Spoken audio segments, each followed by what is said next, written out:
This is the QIDI Plus 4. There's something about this printer I really like. I'm just talking about the way it looks right now.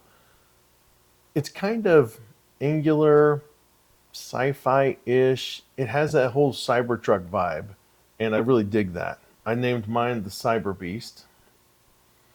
Now, this finish looks like metal, but it's actually a plastic cased printer, which doesn't bother me at all, as long as the fit and finish is good. It also has a glass door and lid, which does give it a premium feel, but I would much rather just have plastic, something I don't have to worry about breaking. The nozzle is good to 370C and the bed heats up to 120C. It has a heated chamber that'll get to 65C and it is insulated. This is going to get you well into those engineering grade materials. I won't call this a high temp printer, but it's on its way there. I mean, you're not printing peak, but I really think you might be able to print some Ultim 1010. Not any big chunky parts, but something small, I think we could pull it off. 3DX Tech says their Ultim 1010 needs a temp of 370 to 390 on the nozzle and 120 to 160 on the bed. It also says you need a heated chamber, but they don't mention to what temperature. So if we could pull this off at the minimum temps, which I know that doesn't always work, but if we can, this should be able to do it. And again, you're not going to print any chunky gears or anything, but a nice small print, I think we could do it. Have you guys done anything like that? Let me know if you have. I'd like to hear about it. And if you have one of these, what's the highest temp material you print on? And what have you done? Something big, small? I'd like to hear about it. I think I'm going to pick up a small roll of that Ultim 1010 from 3DX Tech and see what happens. If I could pull it off at the minimum bare bones, the bottom temps, I think I'll be all right. But we'll see what happens. I mean, the worst case, I think I'll have a clogged nozzle. I'm not worried about that, but if I could do it, that would be pretty cool. I'll keep you posted. So QIDI says this has a build volume of 305 by 305 by 280 in the Z. Now, when I was doing my first layer test, I could not get the full 305. And I think that's because the purge line that it puts on the bed, I just couldn't figure out how to stop that. So I ended up with 290 by 285. And as far as the full 280 on the Z, I have heard people having issues when you're using the heated chamber. When you get pretty high, that drops the bed down low and it blocks the bottom of the heater. There's some workarounds. I haven't really looked into it yet. That's something I will have to deal with because I do intend on using some materials here that I need that heated chamber for. But again, that's something I'll have to update you on later. This printer is equipped with a 9mm fine-toothed XY belt. QIDI says this is going to eliminate VFAs. I don't know if it eliminates all VFAs. I can tell you I've had some really good print qualities coming off this machine though. And it has a built-in camera, 1080p, and I think the resolution is good enough to pull off some time lapse. It's certainly good enough to monitor your prints. What do you think? Let's go over the weight and the dimensions of this printer. This printer is weighing in at 31 kg or about 68 pounds. The width across the front, we're looking at 489 millimeters or 19 1/4 inches. On the side profile, we're at 520 millimeters, including the display, or 20 3/4 inches. Or without the display, we're looking at 508 millimeters or 20 inches. But to be honest, most of that width is in the handle, not the display. In the Z, we're looking at 568 millimeters or 22 3/8 inches. As far as slicing goes, I use Orca Slicer. The profiles are built in and it just works, and it works good. Lastly, let's talk about QIDI Link. This is a great little app that QIDI made. When you first open it, there's the device list. I only have one QIDI printer, that's why there's only one listed. As soon as you open it up, you want to hit this little play button, and that activates the live view camera. From here, you can monitor the print. This is the key part of this whole app to me, is you can see the percentage of what's going on, and you can pause or cancel the print. You can also swipe, do some controlling, Adjust the fans, turn the light off and on. See, it takes a little while, but it does work. I'll save you from the unboxing. Spoiler alert, it came in a box and had all the usual stuff you'd expect in a box, including a printer. One thing that's worth noting is QIDI sends this signature required. If you buy this directly from QIDI, somebody has to be at the address to sign for the package. FedEx will not deliver it if no one's there. My window was in the afternoon.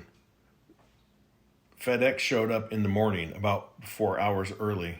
No one was home, so luckily FedEx allowed me to go to their warehouse locally and pick it up at the end of the day. Otherwise, I would have just waited an additional day, but who wants to wait when you have a new printer sitting there?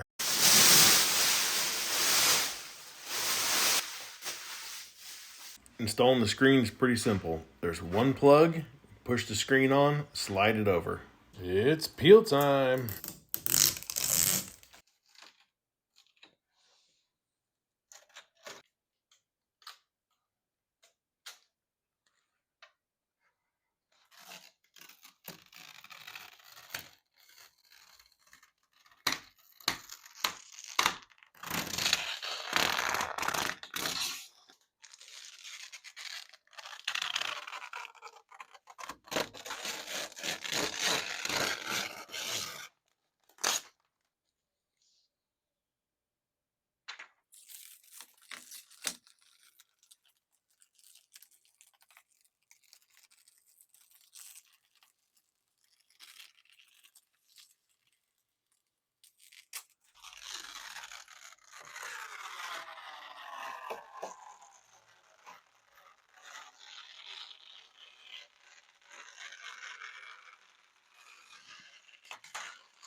And we can't forget to release the tool head. And how much fun would a printer be if we didn't unlock the bed? I almost forgot this filter. Now that we have this carbon installed, we'll just pop this back in place. Let's go over a couple of things I printed with this machine. First, let's get this out of the way. This machine is a pooper, and this is all the waste I've generated so far. This is a shroud I made for the tool head. It came out really good. I broke a little piece off here, and then I launched the print, went to bed. I woke up in the morning, and it had stopped right here. I ran out of filament.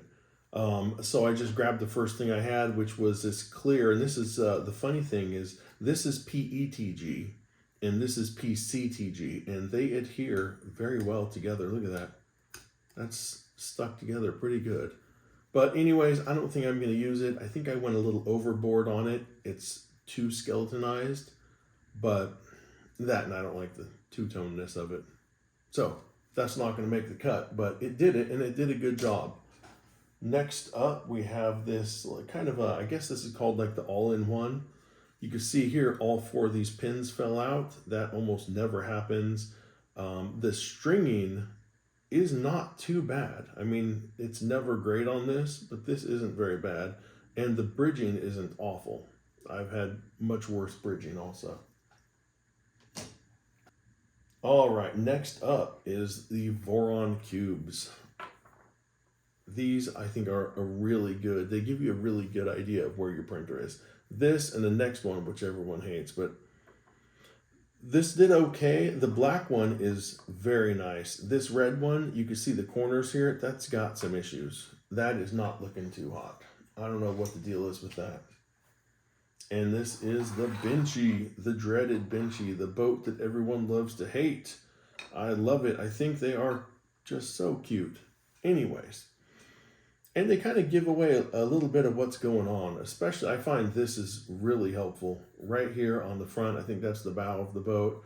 And then across the front here, this overhang. That tells you a lot. The chimney, actually, there's so much of this thing that's actually very useful.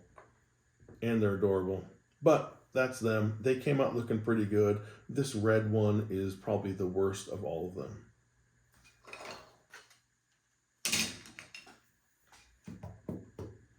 Next up is this cute little bunny. And this thing is absolutely perfect. It helps that the finish is rough, so it hides a lot of the sins, but this looks very nice. I'm very happy with how this came out.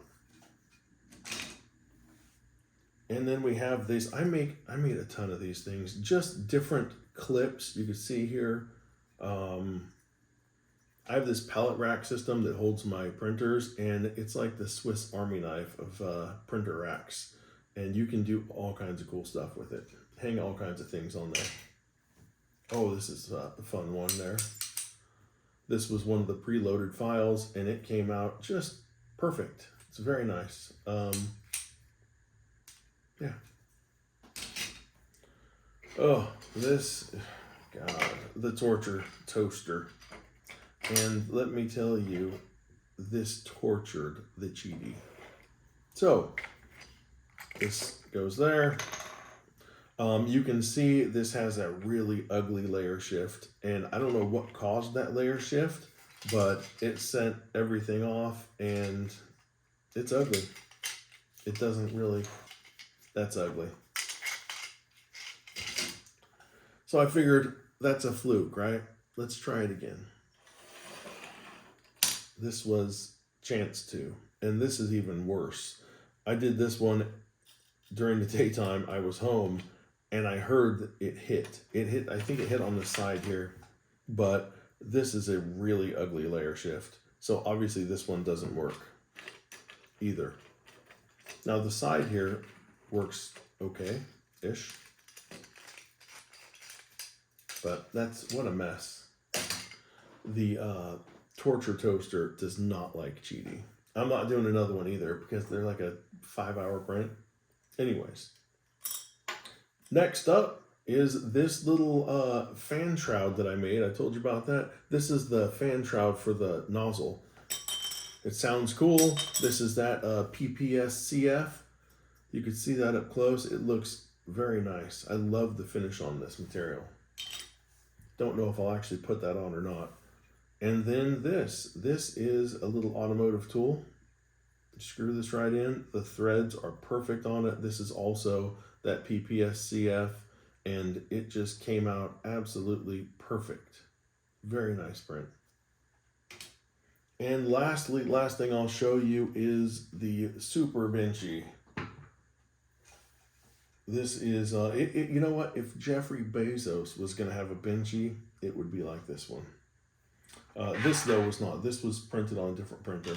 But the rest of this was done on the QIDI. And let me tell you something. Look at the bridging here. See this? This print took 29 hours, right? This bridging looks like it was on a print that took at least 30 hours. You know what I'm saying? That's the quality you're getting here. And look at all the supports that were on this thing. It was such a waste. This used almost an entire roll of filament. But I feel it was worth it, sadly. I love it. I think it's great. I also printed 2 basketballs, well, 3 basketballs with this BQ PLA HR. The first one released from the bed. I only got about a quarter of the way through that. The second one, I got almost all the way complete, and because of the wasted time on the first one, I ran out of filament. Luckily, this third one completed, and it bounces great. It's a fantastic ball. Let's not forget the first layer test. This obviously had some adhesion issues, and I chalked that up to a dirty build plate. And I went and washed the build plate, started over, and the next one came out much better in the sense that it actually stuck to the bed all the way, except I think this has a couple issues. I don't know exactly what caused that. So I thought that must be a fluke. Let me try again. And this was first layer test number 3. And as you can see, it is just shreddy. It's not good. Not even close. I don't know what happened, but it just didn't work out. This end actually looks pretty good. Let's see. Oh yeah, this, nope, just cracked right there. Yeah, it's not good. There's no way to dress this up. This is just bad. And I'm sure that adjusting some settings is going to fix that, but this is really kind of about how does this thing print straight out of the box. I like this printer. It's a little quirky though. One of the things is I'm having a couple issues with collisions with prints, and then when I go to stop the printer, um, it goes down, it shuts everything down, right? But the nozzle hovers at about 50 degrees. You cannot stop it. So I go into the settings, enter 0, it registers the 0. It doesn't move though. It will stay at 50 degrees. Sometimes it'll go up a good degree or two after I do that. It's very strange. I end up having to turn the printer off and turn it back on, and then it'll act right. When the printer ends on its own, it's not an issue. Just when I have to manually stop a print. It's kind of strange. Another thing is I really am not a fan of the load unload feature. It's kind of pre-baked in there, and those are very nice to have when they work. The problem I'm having is the few times I've used that, I get clogs afterwards. Not every time, but it happens. So my workaround is now I just manually punch in the temperature I want and hit either feed or back feed on the extruder motor, and that works perfect. I found you bring it up to temp, unload 50 mil, and you can pull the filament right out. And you end up with a nice clean little tip on there. It looks, I don't know if any of you have Prussias, but it looks a lot like the Prusia when you unload it. There's a little tail, you just snip it right off, works great. And while I've been doing that, I haven't had any clogging issues. One of the clogs I had really wasn't the printer's fault, it was my fault. But again, it's because you're using those pre-baked settings. So I printed my parts with PPS-CF, high temp, unloaded it. I didn't know that there's still a chunk of it in the end of the nozzle. So then I reload, and I was loading PLA or something, right? And it was acting like it was clogged. It would not push any, wouldn't push any material out. So I was thinking about it. I remembered the last print I did was that high temp stuff. So I went in, cranked the temp up, then extruded it, and it just pushed it all right out like it was no problem at all. It's not clear when you're loading it, right? So you think I'm loading PLA, the options are like 220, 250, and I don't know, 300, something like that, right? I hit the 220, and it's not going to load if you have something high temp that you're coming in after. So I would just avoid the pre-baked load and unload procedures altogether.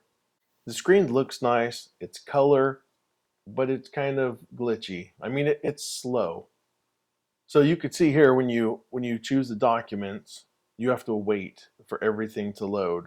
So you can't switch out of it. Once everything loads, then you're free to move on. Other than the screen being laggy, I do think it's a nice size, and I found the menu pretty easy to navigate through. Lately, I've heard a lot of people complaining about enclosed printers having cracks and gaps and not being sealed. But I think that's kind of what we're buying here. These are consumer grade machines, right? This is an $800 printer. It's not a $5,000, $10,000, $100,000 or more, $500,000 machine. Um, with those higher levels, I think you can expect it to be sealed tight. With this, I think this is literally the case of you get what you pay for. I think with this printer, you get more than you're paying for. Yeah, there are some gaps and some holes. It is not sealed perfectly, but those are easy enough to fix, and the community has already come up with solutions for all of those issues. That being said, there's a few modifications I'm going to make also. You can see here on the back, there's a few holes where I guess it's the belt adjustment, but you can see right into the printer. And then the front door along the hinge side, you can see right through there. It's wide open. But those are all easily fixed, and I plan on addressing those. Keep in mind, no machine is without its faults, and this one is no different. But it seems like QIDI is making the adjustments on the fly. And I'm pretty new to QIDI, but from what I hear, this is kind of how they do it. They put it out there, and when the issues come up, they address them pretty quickly. One of the things is the nozzle. The whole hot end on this printer is kind of an issue. I think it would be nice if they would redesign it, but I really don't see that happening. They already put the money into it. It is what it is. Now we just have to fix what we can fix and move on, right? One of the things is the cooling. There's a modification you can make. It's a little fan shroud. What QIDI did was they set the fan so it's off from the nozzle, so it's not blowing directly across the cooling fins. So this duct just aims the air over. So I printed out a new fan shroud. I went to put it on, and QIDI's already addressed it. This printer came with the fan shroud. You can see right here. And I think that's going to work just fine. The other thing on the nozzle is the ceramic heat break. It's this section right here. As of right now, there's nothing we can do about that. But somebody's going to come up with something, and I will probably adopt that. But really, maybe I won't. I've heard a lot of stories about people having problems. I haven't. If it becomes an issue, maybe I'll do something. But right now, it seems to be working fine. Another thing I hear people talking about is this metal plate on the back. It restricts airflow, but I've also heard people complaining about the Wi-Fi signal being diminished because it's metal. So the solution is there's multiple options online that, again, the community has already made, but the plastic allows the signal to go through better and then more airflow. As of right now, my Wi-Fi is working great and my router is pretty far away. So I'm not worried about making this upgrade just yet, but I think in the future, I might do it just for the better airflow. So to wrap this up, I really like this printer. And I think for the price, nothing out there could touch it. I mean, if there is, let me know. I'd like to hear about it. But it seems to me like the next closest thing to this, you're probably paying $5,000 to $8,000 to get something with a heated, insulated chamber, nozzle to 370. Honestly, though, if you get anything 350 and up on a nozzle, that's great, right? 120 on the bed. To get that under $1,000, that's a good deal. How it holds up long term, I don't know. I don't see anything that is glaring like it's going to be an issue at this point, but I will let you know if that changes.